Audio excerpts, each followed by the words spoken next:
Okey, apa istimewanya yang ini?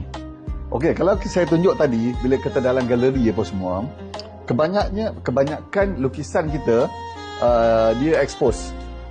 Tapi yang ini, segmen ni, teknik pembingkaian tu kita buat seolah-olah dia metal. Sebab metal biasanya kita tak expose lah. Painting dia expose. Tapi yang ini lukisan, tapi kita buatkan dia konsep double glass.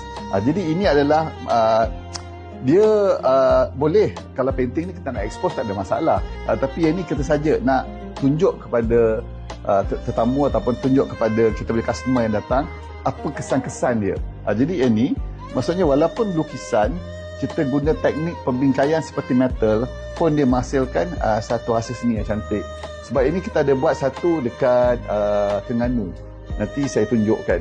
Yang itu dia background dia kita buat warna dark, and then ayat dia kita buat ayat kursi. Jadi yang ini kita tunjuk